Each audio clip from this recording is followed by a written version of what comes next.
السلام عليكم ورحمة الله تعالى وبركاته. إخوان أخوات، كنتمنى تكونوا بخير ومرحبا بكم في هذا الفيديو ديال اليوم. إذا نزولا عند رغبة العديد منكم قررت أنني ندير فيديو لجدادة درس التراكيب في اللغة العربية. إذا إن شاء الله في هذا الفيديو غادي نحاول نتطرق لمجموعة من الأمور اللي كتكون في الجدادة، يعني من قبيل الترويصة، من قبيل الأهداف، وسائل تعليمية، وكذلك تدبير الأنشطة. إذن على بركة الله بلا ما نطول عليكم، كما تلاحظون فعنوان هذا الفيديو هو جدادة نمطية لدرس التراكيب. يعني هذه الجدادة ديال جميع الدروس في التراكيب، يعني صالحة لجميع الدروس، وصالحة كذلك حتى بالنسبة للصرف والتحويل. إذن يكفي أنك مثلا تغير عنوان ديال الدرس وتغير الأهداف وتغيروا الأسئلة اللي غتطرح في الأنشطة. إذن غنبداو بالترويصة. إذن هاد الأمور كما قلت لكم كتكون دائما مصاحبة للجدادة، وراه غادي يطرحوها عليكم في الامتحان. يطرحوا عليكم مثلا الحصة، يطرحوا عليكم أهداف الوسائل. إذن هاد الأمور خصكم تكونوا على دراية بها. إذن أول حاجة كدير في الجدادة هي الترويصة. إذن هنا عندنا كنقراو جدادة التراكيب، يعني كاين في اللغة العربية. كدير المادة اللغة العربية، المكون، هنا الظواهر اللغوية.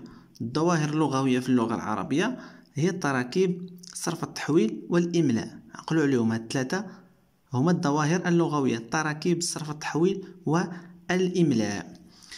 إذا قلنا المكون، يمكن ديروا الظواهر اللغوية التراكيب يعني باش تبانوا عميقين شوية، أولا تقدر ديروا غير التراكيب بلا الظواهر اللغوية، ولكن إلا درتي الظواهر اللغوية راه تبان شوية بأنك فاهم وعارف شنو كدير. عنوان الدرس: عناصر الجملة الفعلية. إذا اختاريت أنا هذا كمثال. إذا هاد الجدادة غتكون عناصر الجملة الفعلية، لدرس عناصر الجملة الفعلية. غنمشي الحصة الأولى. كيف ما كتعرفوا بالنسبة للتراكيب فكتكون عندنا حصة في الأسبوع لجميع المستويات: الثالث، الرابع، الخامس، السادس. هاد العام وحسب التعديل ديال المنهاج المنقح، بالنسبة للثالث والرابع عندهم 30 دقيقة في الأسبوع، يعني كل حصة.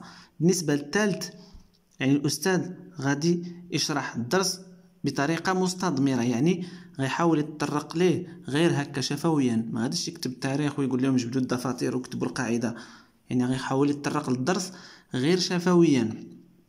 هذا جا في إطار التعديل ديال المنهاج المنقح ديال ماي 2019. بالنسبة للرابع عندهم درس، يعني غادي يكتب الدرس، ما غاديش يتطرق شفويا، غادي يشرح الدرس وغادي يكتبوا القاعده ويكتبوا التمرين التطبيقي. عندهم 30 دقيقه. بالنسبه للخامس والسادس عندهم حصه في الاسبوع، وكل حصه فيها 45 دقيقه. اذا هذا فيما يخص المده الزمنيه للتراكيب والظواهر اللغويه عامه. الظواهر اللغويه قلنا الصرف والتحويل، التراكيب والاملاء راه كينطبق عليهم نفس الشيء فيما يخص الحصص. بالنسبه للمستوى انا قلت لكم على حساب هنا، نتوما مثلا راه غيطلبوا منكم هما المستوى في المعطيات، يطلبوا منكم مثلا السادس، الرابع، او لا الخامس. الثالث راه مستبعد لانه التراكيب كيكون عندهم غير يعني شفويا.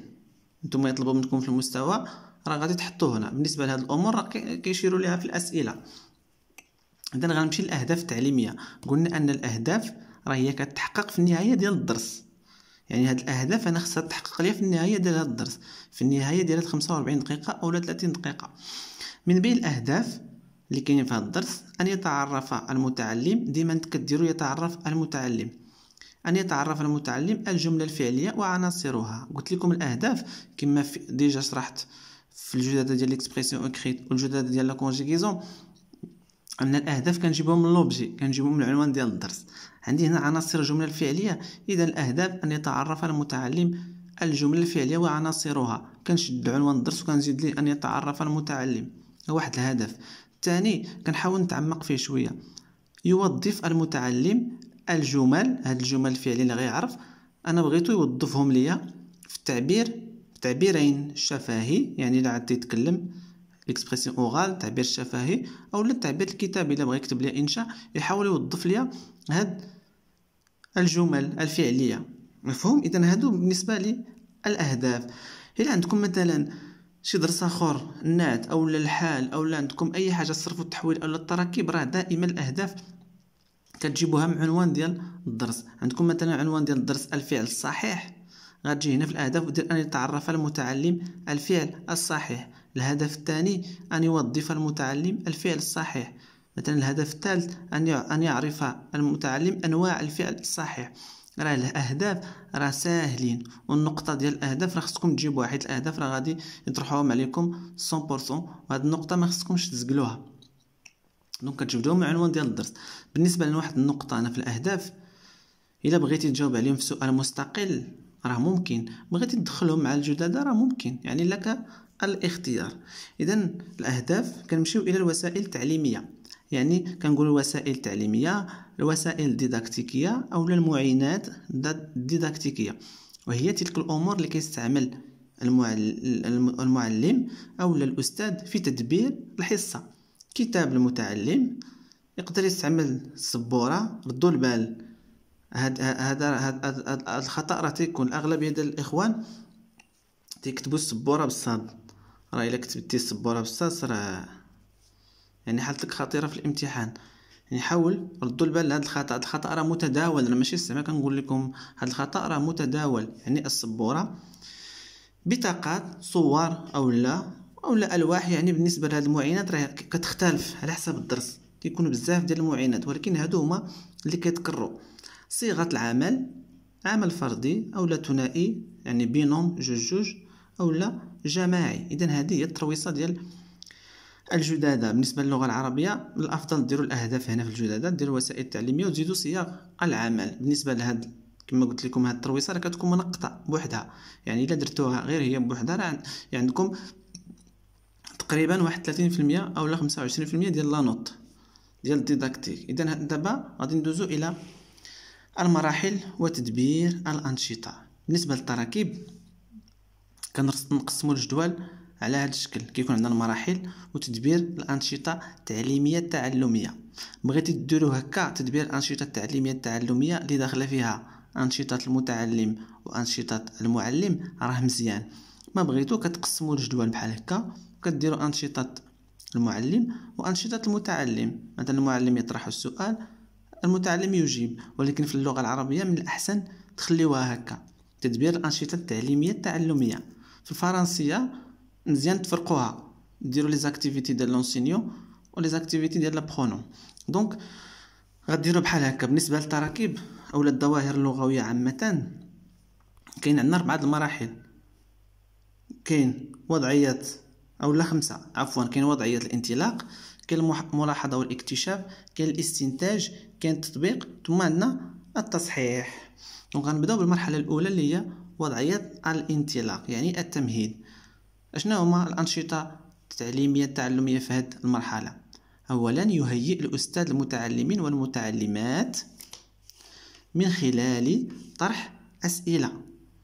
يهيئهم، كيحاول يدخلهم في الدرس، تهيئ نفسي، و يعني كيحاول يدخلهم في الدرس من خلال ماذا؟ من خلال طرح اسئله مرتبطه بظرف الصرف والتحويل. يعني راه قبل هذا الدرس ديال عناصر الجمله الفعليه، يعني راه كانوا داروا درس ديال الصرف والتحويل اللي عنده علاقه بهذا الدرس، يعني هو يحاول يذكرهم بالمكتسبات السابقه. اذا هذه هي اول مرحله في اي درس في اللغه العربيه. دائما الاستاذ قبل ما يبدا الدرس كيحاول يذكر بالمكتسبات السابقه، لان الدروس مرتبطه، كل درس مرتبط بالاخر. هنا كيحاول يطرح عليهم اسئله في درس الصرف والتحويل اللي كان العنوان ديالو اقسام الكلمه. يقول لهم مثلا ما هي اقسام الكلمه. اذا الكلمه في اللغه العربيه كتنقسم الى 3 اقسام، اما تكون اسم، اما تكون فعل، اما تكون حرف. فاش غيجاوبوه هما غادي يشد لهم الفعل، يقول لهم ما هو الفعل. يعني هنا هادو هما الانشطه ديال المعلم، كيحاول يطرح عليهم هذه الاسئله باش يمهدهم للدرس اللي هو عناصر الجمله الفعليه. كيف ما كتشوفوا اقسام الكلمه فيها فعل، يحاول يقول لهم ما هو الفعل، عاد يدخلهم في الجمله الفعليه. داكشي بحال واحد السلسله مرتبطه، يعني كيحاول يذكرهم بالمكتسبات السابقه. اذا هنا الا نتوما كنتو قسمتوا هنا راه غديروا الاسئله هنا، وهنا التلاميذ يجيبون. اقسام الكلمه هو الفعل، هو ما خليتوا الجدول بحال هكا راه غتكتبوه بحال هكا. دونك هذا فيما يخص وضعية الانطلاق. غنمشي للمرحلة الثانية هي الملاحظة والاكتشاف. دونك خلال هذه المرحلة يقترح الأستاذ جمل فعلية ويقوم بكتابتها على السبورة. دائما الأستاذ يعني هو الموجه، كيشد هذوك الجمل وكيكتبهم في السبورة. دائما هذه تعطيك تكتب في السبورة الجمل راه كاينة يعني في جميع الجدادات، فرنسية ولا عربية ولا في كل شيء في الرياضيات. دائما الأستاذ كيشد الجمل كيكتبهم في السبورة. يطلب من المتعلمين قراءة الجمل وفهمها. إذا فاش كيطلب منهم يقراو الجمل اش كيديروا المتعلمين؟ يقرؤون الجمل ويحاولون فهمها وتحليلها. تحديد الكلمة التي تبتدئ بها الجمل. عندك الجمل اللي كتب لهم في السبورة يحاول يقول لهم شوفوا لي الكلمة باش كيبداو هذوك الجمل. تعرف نوع الجمل التي تبتدئ بالفعل. فاش غيقولوا له هما نوع الكلمة التي يبتدئ بها الجمل هي فعل، حاول يطرح عليهم ثاني سؤال. إذن تعرف نوع الجمل التي تبتدئ بالفعل. ثالثا تحديد الكلمة التي تدل على من قام بالفعل في كل جملة. إذن هذه مجموعة من الأسئلة اللي غيحاول يطرحها يعني المعلم على المتعلمين يعني في إطار الاكتشاف والملاحظة. إذن نمشي إلى المرحلة رقم 3. دونك في هذه المرحلة يستخلص المتعلمين الاستنتاج. إذن من خلال هذوك الأسئلة اللي طرحها عليهم الأستاذ ومن خلال الأجوبة ديالهم اش غيديروا؟ يحاولوا يستنتجوا الجملة التي تبتدئ بالفعل هي، ويقولوها الجملة الفعلية. في الجملة الفعلية يكون اش اللي كيسبق وشنو اللي كيجي من وراه. تتكون الجملة الفعلية من الفاعل اسم يدل على الذي يعني قام بالفعل. هادو راه أنشطة مقترحة من خلال العنوان ديال الدرس اللي هو الجملة، عناصر الجملة الفعلية. راه نتوما إلا عندكم مثلا شي عنوان ديال الدرس آخر راه غتبدلو هنايا الجمل في إطار السياق ديال العنوان ديال الدرس. هادشي راه سي تري سامبل. كيف ما قلت لكم في الديداكتيك اللغة العربية اش غدير نتا في الأنشطة ديال الأستاذ غادي دير راسك أستاذ، في الأنشطة ديال المتعلم غادي دير راسك تلميذ. وتفكر نهار كنتي كتقرا في الابتدائي اشنو كان كيدير لك الأستاذ وشنو كنتي كدير نتايا وغتجاوب. غنمشيو إلى المرحلة الرابعة التطبيق. كاين استنتاج كيتبعو تطبيق. دونك اش كيدير المتعلم في هاد اولا المعلم في هاد المرحلة؟ ينجز ينجز المتعلمين تمارين تطبيقية من الكتاب. هنا فاش كيستنتجوا القاعده اش كيديروا تمرين تطبيقي من الكتاب باستثمار يستعملوا فيه الالواح او لا يكتبوا في الكتاب، حيت كاين بعض الكتب اللي كيكتبوا فيهم كيتسموا الكراسات او الدفتر. كما يمكن للاستاذ اقتراح تطبيقات موازيه، يعني يعطيهم تطبيقات من عنده هو على حسب المواصفات ديال او لا المواصفات او لا دوك الفوارق الفرديه اللي كاينين في القسم. حيت مثلا يقدروا في الكتاب يكونوا جمل شويه صعاب، والقسم كما كتعرفوا راه فيه المتعثرين وفيه التلاميذ المجتهدين. يعني يعطيهم هو جمل حيت كل استاذ سيد القسم ديالو وهو اللي كيعرف التلاميذ ديالو. يعني اقتراح تطبيقات موازيه من قبيل تركيب جمل فعليه مفيده مرتبطه بمجال معين، يعني على حساب المجال اللي كيقراو. حيت دابا مثلا في القراءه كل وحده والمجال ديالها. ومن بين الأنشطة كذلك يخصص الأستاذ الوقت المناسب للإجابة على التمارين الكتابية. يعني فاش هما كيقوموا ينجزوا التمارين كيخصص الوقت المناسب للإجابة. ديما الأستاذ راه هو كيراقب وديما الأستاذ راه حاضر. اش كيدير الأستاذ؟ أثناء إجابتهم يتجول بين الصفوف وينبههم لأخطائهم من أجل المعالجة الفورية. اش كيدير لهم هنايا؟ هما كيجاوبوا وهو كيشوف كل واحد اش كيكتب باش يصحح ليه. دونك هنا ينبههم لأخطائهم من أجل المعالجة الفورية. إذا هنا فهذا يعتبر مثابة تقويم تكويني اللي كيكون أثناء تدبير الحصة. والأخير أو المرحلة الأخيرة أو الخامسة هي التصحيح.